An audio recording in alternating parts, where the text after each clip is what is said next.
look at all of the advances we've had, of course, we've had extraordinary rates of progress. And of course, with Brown versus Board of Education, the desegregation of schooling led to tremendous advances, but they have been eaten away by the resegregation of our black and brown kids, especially in southern arenas, but northern ones as well. And when you talk about the Civil Rights Bill and the Voting Rights Act, they were hugely successful. We elected a black president in part because black people could vote. Though we see the Supreme Court eating away at the opportunities for voting by African American people. The irony is the very means by which we successfully expanded our numbers is now seen as a measure of our need not to have those particular means in place anymore to assure we can vote. So yeah, there's been enormous progress, but there's also been stagnation. There's been extraordinary expansion of opportunity, but there's been the shrinking of opportunity in our own day. The black middle class and black upper classes do relatively well, comparatively speaking, to those who are poor. The poor are doing extremely poorly, and in many cases, the working poor are not faring well, and poor people without jobs faring even worse. The walls of segregation have fallen for the elite, but for so many others, they're living in rigidly segregated spaces, which means that progress has not really touched them. Martin Luther King Jr. said, look, we did something easy, relatively speaking, when we had the Voting Rights Act and the Civil Rights Bill. He said that didn't cost the nation anything.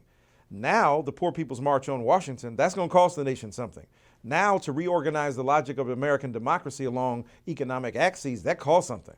How do you get more people with more money in their hands? He says, what good does it do for black people to be able to integrate a lunch counter if you can't buy a hamburger? Or if you're vegetarian, some tofu.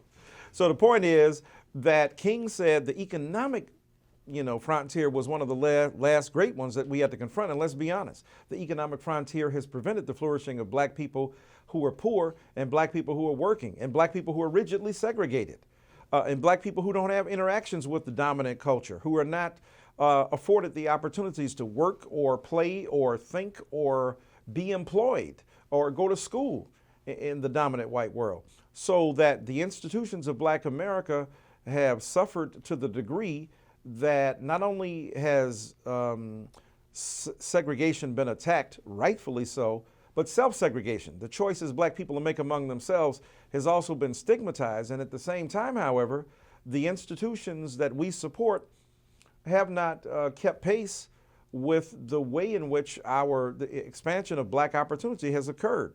So that the recircling, recycling, and refunding of our institutions, funding sources that include black people who have, quote, made it, don't necessarily recycle that money back, their time back, their commitment back to those institutions, and those institutions flounder. Some people have challenged even the legitimacy of the historically black college and university, saying, why do we need that? Now we got access to Princeton, Harvard, and Yale.